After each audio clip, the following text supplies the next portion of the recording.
အားလုံးပဲမင်္ဂလာပါကဲဂျိတ်လိုက်ကကြိုဆိုပါရစေဒီနေ့တော့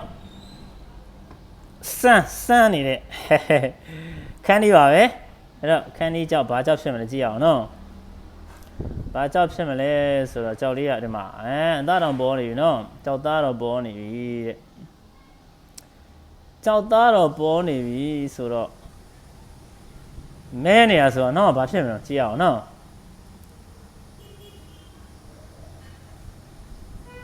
လုံးဖန်တော့လှတယ်လုံးဖန်ဘယ်လောက်ရှိမလဲဆိုတော့45ချက်သားလောက်တော့ရှိမယ်ဖြစ်နေနော်ညီလေးကြော်ဝင်းမင်္ဂလာပါညီလေးခွန်ဖြုတ်မင်္ဂလာပါညီလေးဘူမြညီလေးမျိုးတီဟာအောင်ကိုဝေဖြိုးညီလေးရဲတော်မင်္ဂလာပါညီလေးစီတူထွန်းကန်ဒီစီရီပဲနော်ညီလေးနေလေးအောင်မင်္ဂလာပါညီလေးအပယ်လာမင်္ဂလာပါညီလေးကျော်တဆိုးညီလေးကျော်စင်ကြီးညီလေးနိုင်ဦးလားနိုင်ယူလားโอเคကျမ်းပါပါတယ်ငါကြီးနော်အခုကမောင်ထွေးမင်္ဂလာပါဗျအခုနော်ညီလေးကြော်ဝင်းโอเคအဲ့တော့ဒီနေ့ကတော့ဒီမှာမဲနေရနော်ညို့နေရပါနော်အဲ့တော့ဘာလဲကြည့်အောင်ဗျာကဲဘာလဲကြည့်အောင်ဆိုတော့ကြည့်မယ်ချွန်ဗျချွန်နော်ချွန်ကိုမှသူကချွန်ကိုမှအသက်ဆန်းချွန်ပေါ့ဗျာနော်ချွန်မှာအသက်ဆန်းအနေထားနဲ့ဒါမူကာလာဆိုရင်တော့မစိုးဘူးပေါ့နော်ဒါခန်းဒီဆိုရင်ဖြန့်ရင်သွားနိုင်တယ်နော်ကြောင်မျိုးကတော့ကျွန်တော်မျိုးရှင်ပြကြည့်လိုက်တော့နော်ကြောင်မျိုးကတော့ကြည့်လိုက်တော့ကျွန်တော်အကာတောင်နည်းနည်းပါတယ်လို့ပဲနော်ကြည့်အောင်ခန်းဒီဟုတ်တယ်ညီလေးနော်လည်းထင်ရွှေကဲရွှေမရွှေရတော့ကြည့်ကြတာပေါ့နော်အဲ့တော့ကျွန်တော်မျိုးရှင်ပြဒီမှာဓမီနဲ့ထိုးတဲ့အနေထားမှာဆိုတော့ကြောက်သားကြောက်စီကြောင်မျိုးကောင်းတယ်နော်ခန်းဒီကမှန်းခက်တယ်မှန်းတော့ခက်တာတော့ပြောနေတယ်ပေါ့နော်ဒါပေမဲ့ခံမှန်းလို့သူကလည်းသူကဖြစ်ပါတယ်နော်အဲ့တော့အပြင်မှာမြင်နေရတာဒီမှာတော့အသားမြင်နေရပြီဆိုတော့အသားကသိနေပြီလေနော်ဒီမှာအသားတိုင်းညက်မြင်နေရတာတော့ဒီမှာနော်အဲ့ကြည့်အောင်ဒီမှာအသားတိုင်းညက်မြင်နေရတာအဲ့တော့အသားတိုင်းထဲမှာဘာဖြစ်လဲဆိုတော့ချွန်ကာလာပါတာပေါ့နော်အဲ့တော့ဒီမှာချွန်ကာလာပါနေနော်အဲ့တော့ချွန်ကာလာပါတော့စိတ်ဝင်စားရကောင်းတယ်ဒါလည်း तू ကညီလေးကလေးရညီလေးဟာပဲเนาะ तू ခန်းကြီးတွေတော်တော်များများပါတယ်အဲ့တော့ तू ဟာတွေက तू မှန်းထားတဲ့ကြောက်ကဈေးများတဲ့ကြောက်ကမအောင်ဘူးကျန်တာတွေကအကုန်အောင်နေတာเนาะဒီကြောက်ကလည်းဒီမှာကျွန်တော်ပြောရှင်များအသားတန်းအဆင်းကကြည့်လိုက်လေเนาะအသက်ဆန်းမှာအသက်ဆန်းချွန်ကာလာပါတယ်အဲ့တော့ဒီမှာလည်းတလုံးလုံးရှိတယ်เนาะကြောက်စီလည်းပြည့်တယ်ဗောနော်အကုန်မြင်ထားပြီဆိုတော့ဒီမှာလည်းမှန်းကျွန်တော်တို့ဒီမှာဓာတ်မီနဲ့ထောက်ကြည့်တဲ့အတိုင်းအတာမှာလည်းအကုန်လုံးကြောင်မျိုးကြောက်သားကောင်းတယ်ပေါက်တယ်ပေါ့ဗျာနော်အခွန်လေးကလည်းပါတယ်ဆိုတော့ခန်းဒီအခွန်ပါဆိုတော့နော်ကြည့်မယ်နော်ကြည့်အောင်နော်ဒီမှာအဲ့တော့ကျွန်တော်တို့ဒီမှာနော်အဲ့တော့ဒီမှာဒီဒါခေါင်းကြောင်နေထားတဲ့ဒါထောက်ကြည့်ရင်ကြောက်စီပါလာဆိုတော့သိစားရတယ်နော်ဒီမှာနော်အဲ့တော့ဒီမှာနော်ဒါပေမဲ့နည်းနည်းလေးဒီထဲမှာကြည့်ရင်တော့နည်းနည်းကျဲတယ်လို့ထင်ရတယ်ဒီမှာဖြတ်တဲ့အနေထားမှာတော့တိတ်မကျဲဘူးပေါ့ဗျာစီတာပေါ့နော်အဲ့ဒီမှာဖြတ်ဒီမှာပုတ်ထားတဲ့အနေထားမှာဆိုရင်တော့တိတ်မကျဲဘူးတားရင်မကျဲဘူးနော်ညချိုးပုံစံမျိုးဖြစ်နေတာပေါ့နော်အဲ့တော့ကျွန်တော်မိတ်ဆွေများကကြည့်အောင်ဗျာနော်အဲ့တော့ဒီမှာဖြတ်နှန်းကျွန်တော်တို့ရွေးမယ်ဗျာအဲ့တော့ဒီမှာဒီနေထားဆိုရင်လည်းကြောက်အစီပေါ်ကောင်းတယ်ဒီမှာနော်တလုံးလုံးရှိတယ်ဗျာပြောရရင်တော့နော်တလုံးလုံးကြောင်မျိုးကြောက်သားတော့ရှိတယ်ဒီမှာလည်းသူဖောက်ထားတယ်ဒီမှာလည်းပဲသူ့ရဲ့ဇာပြတယ်နော်ဒီမှာချွန်ကာလာဒီမှာလည်းဇာပြနေတယ်နော်အဲ့ဒီမှာလည်းဇာပြတယ်အဲ့တော့ဒီမှာလည်းဇာပြနေပြီဆိုမှတော့တလုံးလုံးကတော့ရှိဖို့သိကြသွားပြီနော်အဲ့တော့ပြင်လိုက်ကြီးမြန်ဒီလိုစိမ်းတော့တန်သွားမှာပေါ့ဗျာပြင်လိုက်ကြီးနော်ပြင်လိုက်ကြီးပေါ့နော်အဲ့တော့ပြင်လိုက်ဖြတ်မှာကျွန်တော်ပြင်လိုက်ဖြတ်မှာမဟုတ်ဘူးဘယ်လိုဖြတ်မှာကြည့်အောင်နော်ဘာကြောင့်လဲဆိုတော့ဒီမှာကျွန်တော်ကြည့်မိတ်ဆွေများကြည့်မယ်ဒီနာပါနေတာဗျာနော်ပြင်လိုက်မှာဒီနာတစ်ချက်ကပါနေတာနော်အဲ့ဒီနာတစ်ချက်ပါတဲ့အတူတူတော့ကြောက်ကလည်းပြင်လိုက်လဲဖြစ်ဖို့အနေထားများတာပေါ့နော်ဒီမှာအနေထားကြည့်ရတယ်ဆိုအဲ့တော့ကျွန်တော်ကဒီကြောက်ကိုအနာတိုင်းထဲမှာနော်အဲ့တော့ဒီမှာကျွန်တော်တို့မြင်နေရတဲ့အနာရှိတယ်အဲ့အနာဘယ်ကိုသွားလဲလို့ဆိုတော့ကျွန်တော်ဒီဘက်ကိုစောင်းသွားတယ်နော်အဲ့အနာကျွန်တော်ပြရမယ်ဗျနော်အဲ့အနာစောင်းသွားတာဆိုတော့ကြည့်မယ်နော်အဲ့ကျွန်တော်မှန်လို့နဲ့တစ်ချက်ကြည့်လိုက်မယ်ဗျာနော်တေချာတော့တွေ့ပြီနော်ဒီမှာ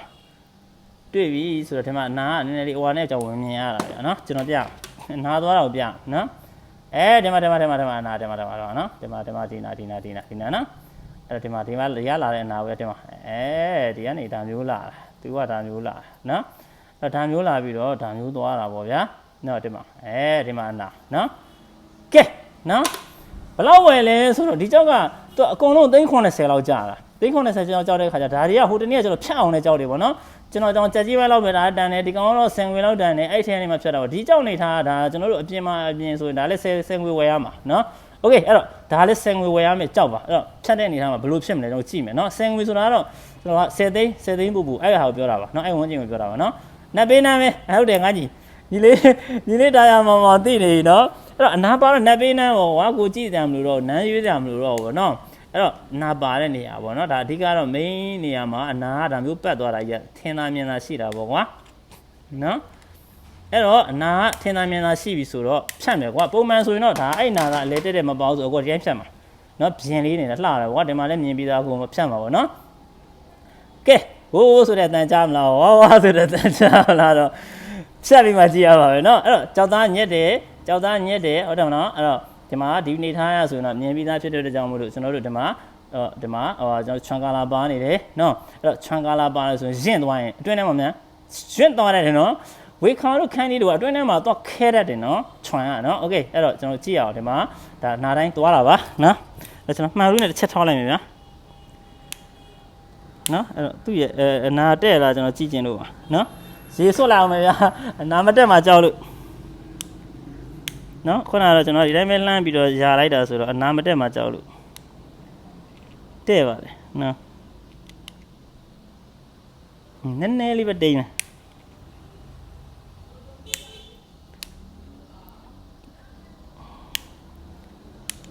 သူကအမှန်ပြောရင်တော့ကျွန်တော်မိတ်ဆွေများအနာခုကျွန်တော်တခြားပြန်ကြည့်နေတာဗျအနာလိုအကျိုးလိုဖြစ်နေတာဗျတလားအဲ့တော့ဟိုခွေးရိုးပေါ့ဗျာခွေးရိုးကြောပုံစံမျိုးဖြစ်နေတာကျွန်တော်မိတ်ဆွေများ तू ကစွမ်းတော့ကျွန်တော်အနာမှန်နေတာကြည်ဒီမှာကြည့်မယ်အနာလိုဖြစ်တော့နေတယ်ဒါပေမဲ့ခွေးရိုးကြောပုံစံမျိုးလေးဖြစ်နေတာနော်အဲ့တော့ကျွန်တော်ခုနကဖြတ်မဲ့နန်းတောင်မှပြန်ပြောင်းရင်ကောင်းမလားစဉ်းစားနေတယ်နော်ခွေးရိုးကြောပုံစံမျိုးဖြစ်နေတာပဲခွေးကြောပုံစံမျိုးဖြစ်တော့အဲ့အနာပုံစံမျိုးနဲ့တွားနေကျွန်တော်မှားမှာဆိုလို့တွားတာပတ်နေအဲ့တော့ကျွန်တော်ပြောင်းပြီဗျာနော်ကျွန်တော်ကခွေးရိုးကြောပုံစံမျိုးဖြစ်နေလို့နော်အနာဖြစ်သွားရင်လည်းမတက်နိုင်လောဆယ်ကျွန်တော်အမြင်မှာခွေးရိုးကြောဖြစ်နေနော်အဲ့တော့ဒီနမ်းပဲနေတော့မယ်နော်ဒါလေးကိုခပ်ပါပဲကျွန်တော်လွှမ်းပါနော်โอเคကျွန်တော်ကကြိုက်တာဒီနမ်းပဲကြိုက်တာခုကျွန်တော်ကြိုက်တဲ့နမ်းနင်းရပြီဗျာနော်ခုနအနာထင်လို့ပါကျွန်တော်ကနော်အဲ့တော့ခုကခွေးရိုးပုံစံမျိုးဖြစ်နေတာခွေးရိုးကြည်လေးခွေးရိုးလိုသွားနေတာဗျာနော်အဲ့တော့ကြည့်မယ်နော်အဲ့တော့ကျွန်တော်ကတော့ခပ်ပါပဲလွှမ်းပါနော်ခပ်ပါဆိုတာနည်းနည်းလေးတော့အသားတော့ပါသွားမှာပေါ့ဗျာနော်ခပ်ပါလွှမ်းတော့ဒီလိုပေါ့ခပ်ပါဆိုတာနော်အဲ့တော့ဒီဘက်ကတော့နည်းနည်းလေးတော့အောက်တော့သွားမှာပေါ့နော်အဲ့တော့အကုန်နာမှာဆိုလို့ပါကျွန်တော်ကနော်ဒီတိုင်းလေးပဲသွားမှာညီလေးရာသာထွန်းကြည့်နေလားမသိဘူးနော်ကလေးကညီလေးကဲကလေးကညီလေးရေးကဲအကူကတော့ခပ်ပါပဲနော်ဒီကနေပြီးတော့ဒီဘက်တော့နည်းနည်းလေးတော့ပေးရမှာပေါ့နော်မှန်တာပေါ်တယ်ငါညီလေးအောင်ရွှေပေါ်တယ်နော်အဲ့တော့ဒီတိုင်းပဲကျွန်တော်သွားတော့မယ်နော်ဒီပြင်မှာလှလို့ပါနော်အဲ့တော့အမြင်လေးလှလို့အဲ့တော့ဒီမှာကတော့ပါပြီးသားဆိုပေါက်နေဆိုတာပြဿနာမရှိတော့နော်ဆော့အနာထင်လို့ပါအခုကကျွန်တော်တို့ခွေးရိုးလို့ထင်တယ်နော်ကဲကြည့်မယ်ဗျာခွေးရိုးလားအနာလားနော်မှန်တာပေါ့ဗျာခွေးရိုးပါရင်ကြောက်သားကောင်းတယ်နော်ခွေးရိုးအသားကောင်းတာအသားတော့မြင်ပြီးသားဖြစ်နေတာဟုတ်နော်အဲ့တော့အသားကောင်းတဲ့ပါတဲ့ဟာဆိုခွေးရိုးပါတာကြီးမကောင်းအမြဲတမ်းမကောင်းတာမဟုတ်ပါဘူးနော်အဲ့တော့အသားဆိုအသားအားပေးဆိုအရေးအားပေးတဲ့ခွေးရိုးတွေရှိပါတယ်နော်โอเคဒါတော့အသားအားပေးတဲ့ခွေးရိုးများဖြစ်နေမလားမသိကြည့်အောင်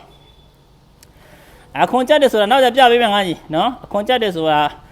ဟိုဟာလိုပေါ့ကွာမုံဖက်တို့တောင်ဖြစ်နေကောင်းကြီးတို့အပေါ်နေတိတ်နေကတ်စီးထားတဲ့ခါကျတော့အတွင်းထဲကြက်ပြီးတော့စီးလာလို့ပြောရမယ်နော်အဲ့အခွန်ကြက်တဲ့ကြောင်တွေ့တဲ့ခါကျတော့ကိုပြပေးပါမယ်နော်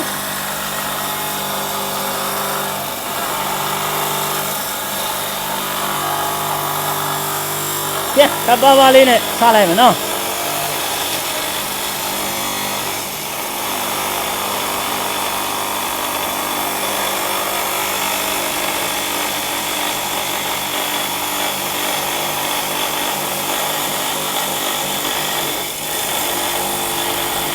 ကျောက်သားကောင်းပြီလားဆိုတာအတန်ကတော့ကောင်းပြီလားပဲမာတယ်ပေါ့နော်အတန်ကမာတဲ့အတန်ထွက်တော့နော်အဲ့ကျောက်သားကငကိုလည်းမြင်ပြီးသားဖြစ်နေတာမို့လို့ပြောကြတော့တိတ်မလို့တော့ပါဘူး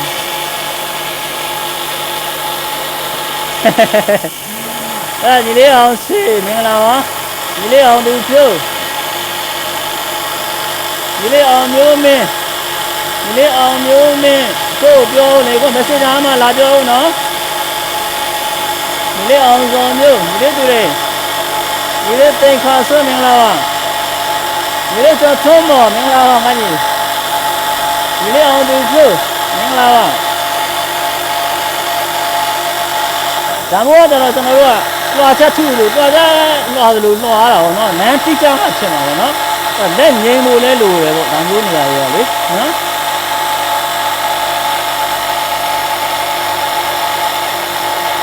အဲ့တော့ဒါမို့ကလာနေရ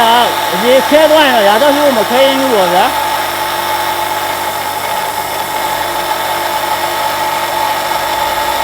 အေးဒီလိုအောင်လို့ကျေးဇူးပဲကိုကြည့်ထားလိုက်မယ်နော်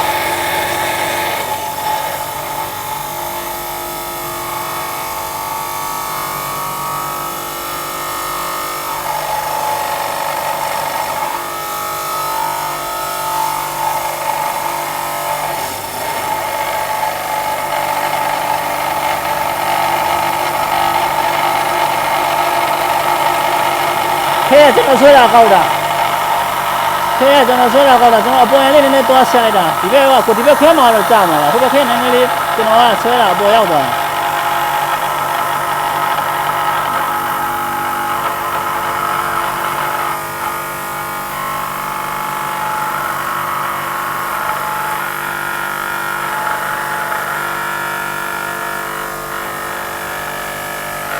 ပြတ်ပါပြီ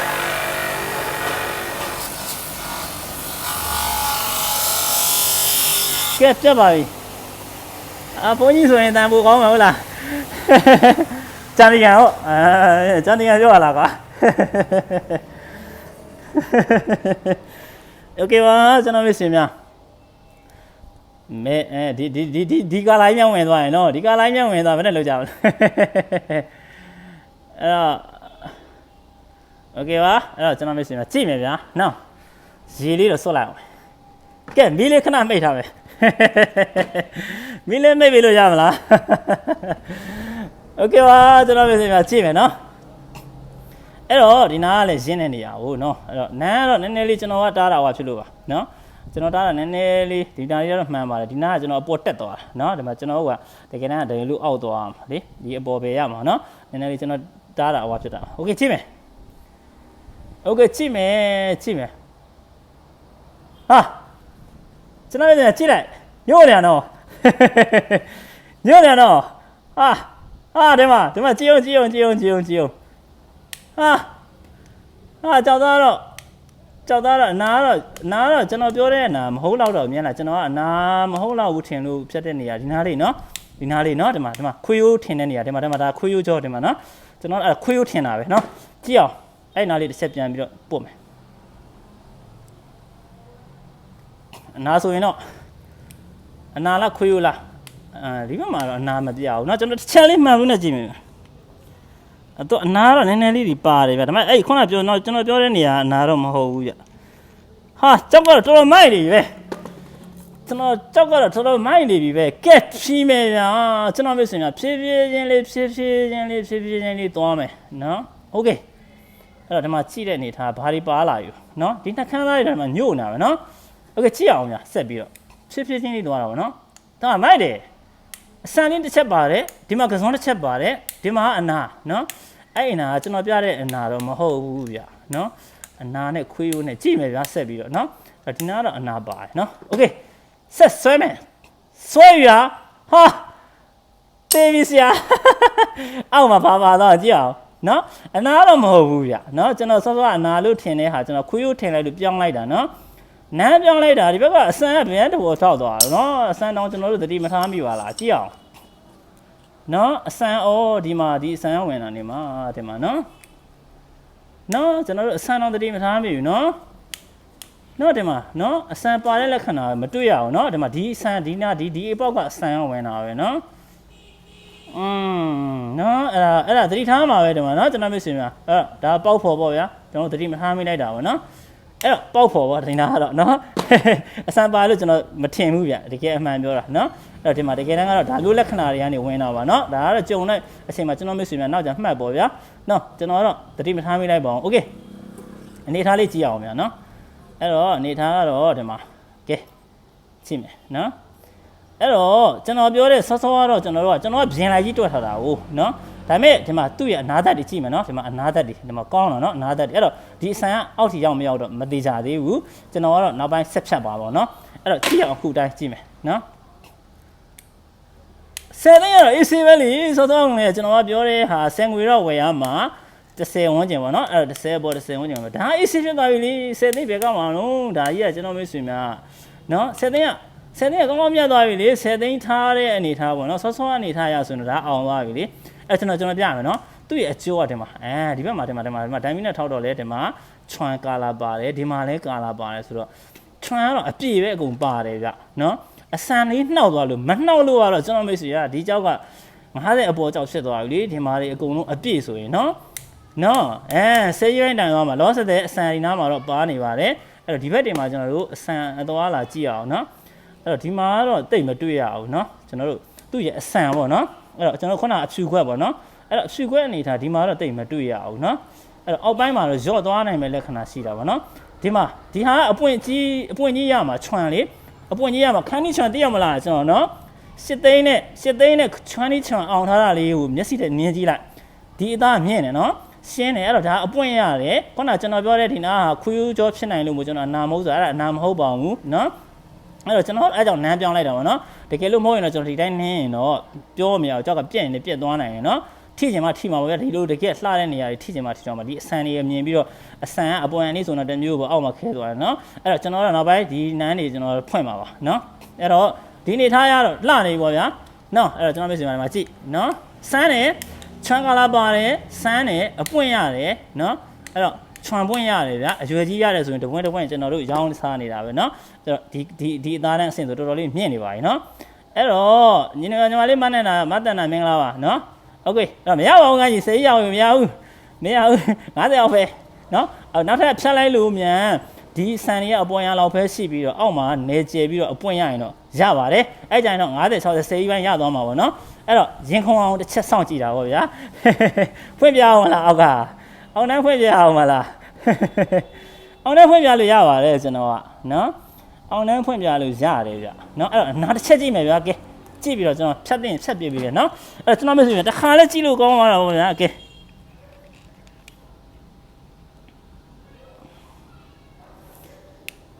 အဲ့တော့ကျွန်တော်ပြောမယ်ဗျာခုနကအကြောက်မြင်ရတဲ့အမြင်ကကျွန်တော်တို့ကအဲ့တော့ဒီမှာခွေးရိုးကြောကနော်ခွေးရိုးကြောကဒီဘက်မှာကျအနာပုံစံမျိုးဖြစ်နေဒီဘက်လေးကျတော့ခွေးရိုးဖြစ်နေနော်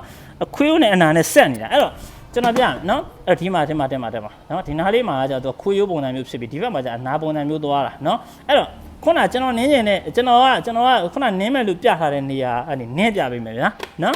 ်အဲ့ကြည့်အောင်နော်ဒီမှာနော်အဲ့တော့ဒီနားကကျတော့အနာဒီဘက်ကကျတော့ခွေးရိုးဖြစ်နေတာဒီဘက်ကခွေးရိုးပါနော်ဒီမှာနော်ဒီဘက်ကခွေးရိုးဖြစ်နေဒီဘက်မှာကျအနာဖြစ်နေအဲ့တော့ခွေးရိုးနဲ့အနာနဲ့ရှောက်နေတာနော်โอเคအဲ့တော့တစ်ချက်ဓာတ်မီးနဲ့ထောက်မယ်နော်အဲ့ဒီမှာကြည့်မယ်ဒီမှာဒီလိုသွားတယ်အဲ့ဒီလိုသွားတာပေါ့နော်အဲ့ဒီမှာကြည့်မယ်ကျွန်တော်ပြမယ်နော်ဒီလိုသွားတယ်အဲ့တော့ဒီမှာဒီဘက်ထောက်ကျွန်တော်တစ်ချက်ကြည့်လိုက်တေးကြအောင်လို့နော်โอเคဓာတ်မီးထောက်ခဲကျွန်တော်ယာပြီးတော့မှပြပေးမယ်နော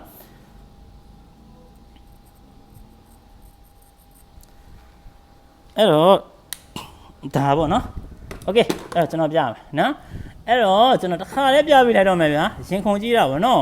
်မဟုတ်လေညက်ပြီးသားပဲလေဒီနေထားတာနော်အဲ့တော့စောစောကတော့ကျွန်တော်ကဒီဘက်လေးကတော့ခွေဒီဘက်နားလေးမှာခွေရိုးဖြစ်နေတာဒီဘက်ကတော့အနာပါနော်ဒီနားလောက်ထိကအနာဒါမှမဟုတ်အနာဖြစ်သွားပြီနော်โอเคကဲဒီနားဆက်ပြီးတော့ရင်ခုန်မယ်ဗျာနှစ်ခါဆက်ရင်ခုန်မယ်နော်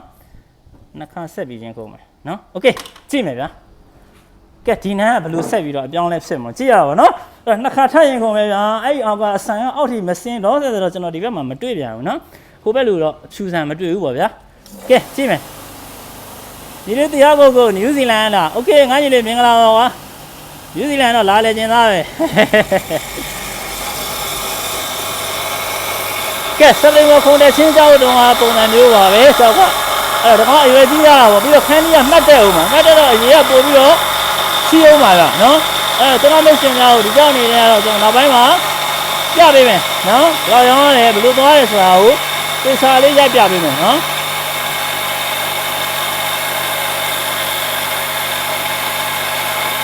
ဒီလိုချိုးမောင်ပုံမှန်သူဘယ်လောက်ဝယ်လာတော့မတည်ဘူးပေါ့နော်10သိန်းပုံတော့ဝယ်ရမှာပါငါအနေထားနော်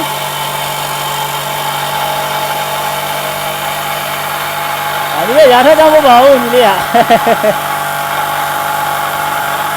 အေးပါညီလေးတရားကိုကျေးဇူးပါ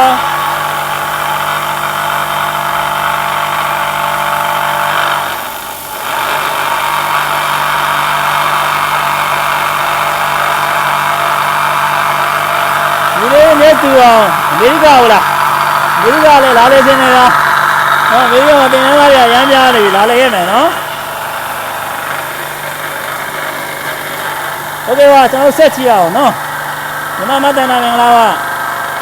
အကာပါလေးပါတယ်နော်ကိုအကာပါတယ်အခုအဲ့ဒါတော့အကာပါနိုင်တယ်လို့တော့ကနော်ကဲအဆန်ရှင်းပြီးအောင်မလားကဲအောင်မလားနော်အောင်မလားတော့အဆန်ပါလဲပြဿနာတော့မရှိပါဘူးနော်သူအရင်ကတဝန်မိုးရှိတာပါနော်အရင်ကတဝန်မိုးရှိတာအေးစေးပါကဲကြည့်မယ်ဗျာရေစွတ်လိုက်အောင်နော်ရေစွတ်လိုက်အောင်မယ်ကဲကျွန်တော်မိတ်ဆွေများနော်စောစောကဖြတ်မယ်ဆိုတဲ့နန်းကအခုတကယ်ဖြတ်ရပြီပေါ့နော်အဲ့တကယ်ဖြတ်ရပြီဆိုတော့ကျွန်တော်တို့ဒီမှာနော်ဒီမှာလေးတော့အဆန်တော့နည်းနည်းတော့ပါတယ်နော်ဒီမှာတစ်ချက်ရှိတယ်နော်